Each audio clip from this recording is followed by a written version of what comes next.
เทอร์โมฟิลไม่ขาดนะครับ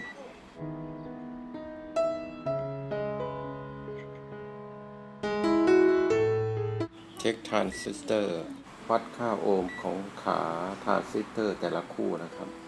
ต้องมีค่าขึ้น1 ครั้งนะครับแล้วพอกลับด้านค่าต้องไม่ขึ้นนะครับจึงจะเป็นทรานซิสเตอร์ดีนะครับ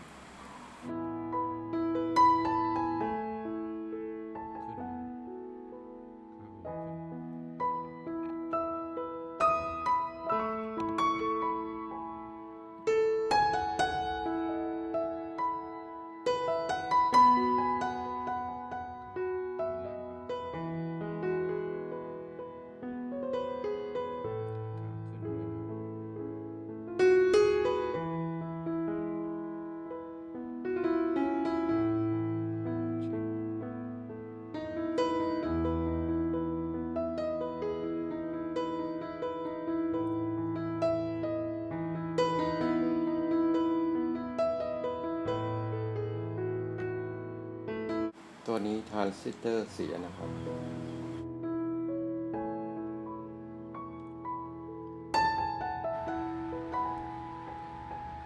R1ตัวนี้ค่า51โอห์มนะครับเขียว5น้ำตาล1ดำ0นะครับ52ฝาไม่เสียนะครับเช็คตัวที่2แดง3 ขีดนะครับ 2,200 โอห์ม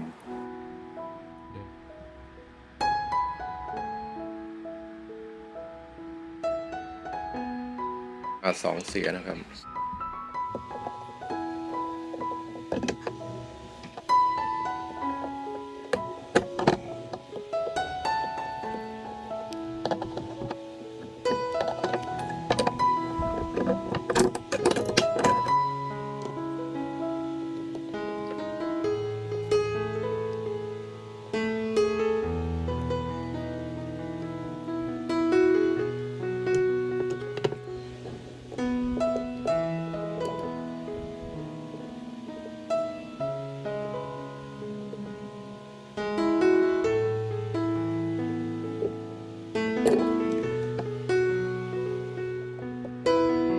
เช็คตัวที่2ครับ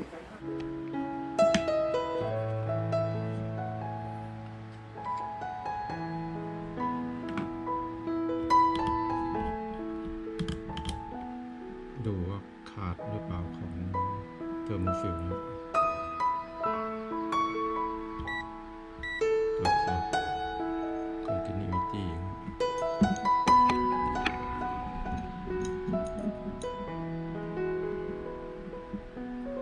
ไม่ดังครับแสดงว่าฟิลขาดนะ เทอร์โมฟิลเสียนะครับ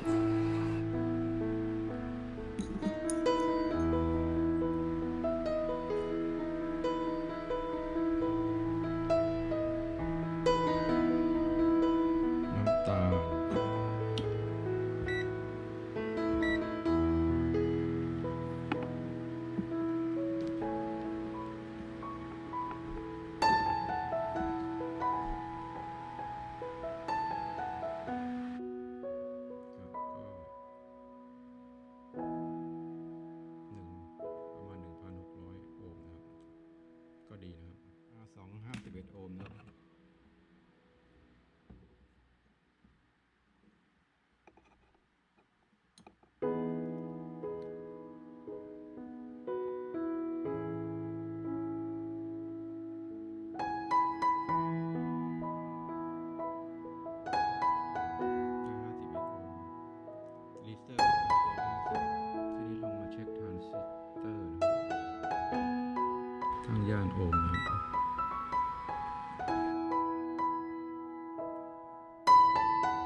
เช็คไดโอดว่าช็อตหรือไม่นะครับถ้าช็อตจะมีเสียงนะครับ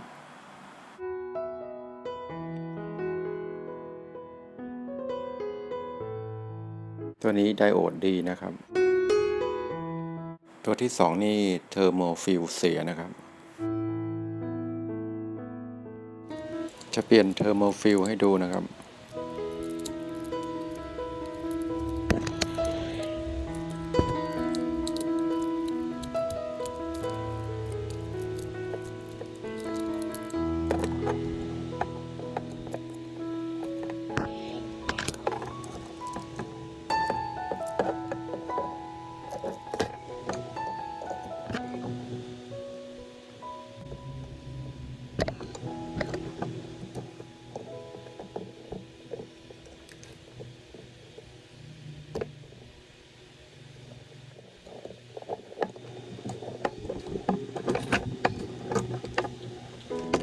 ค่า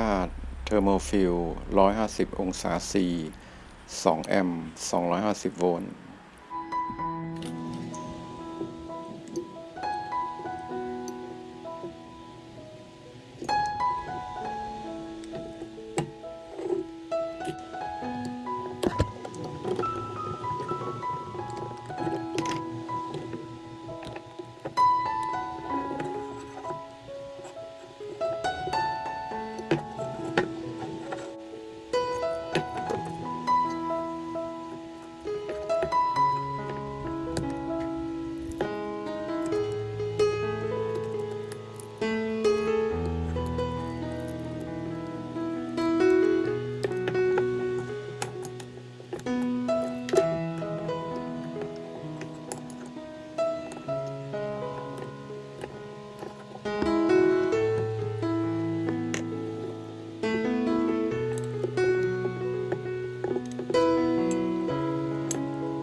เช็คตัวที่3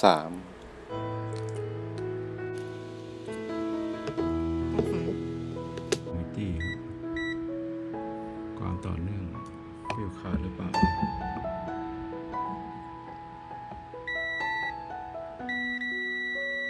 ฟิวไม่ขาดนะครับ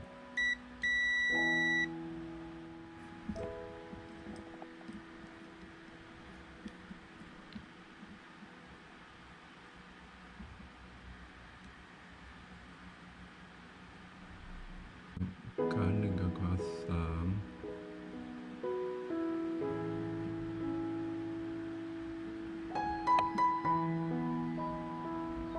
ขึ้นครับขา2ขา3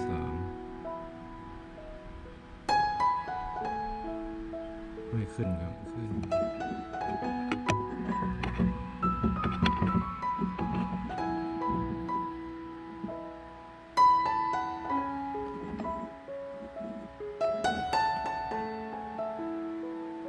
2ไม่ขึ้น1 3ไม่ขึ้น2 3ทรานซิสเตอร์ตัวนี้วัด ไม่ขึ้น ค่าโอห์ม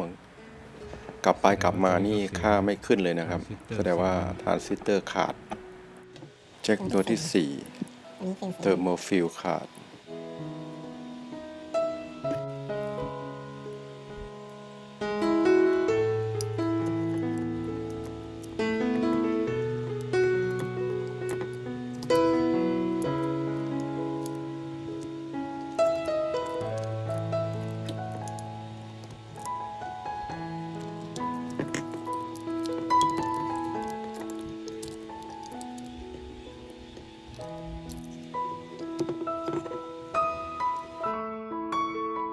138 องศา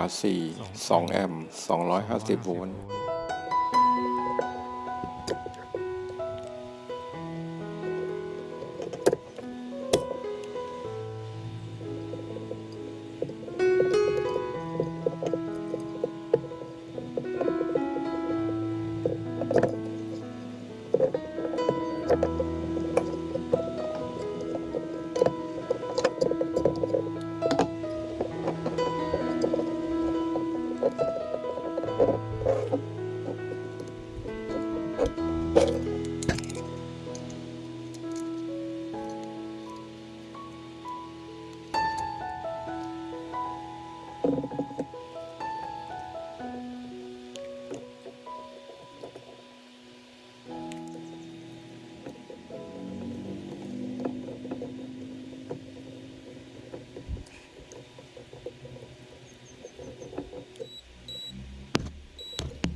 คลิปนี้เปลี่ยนเฉพาะ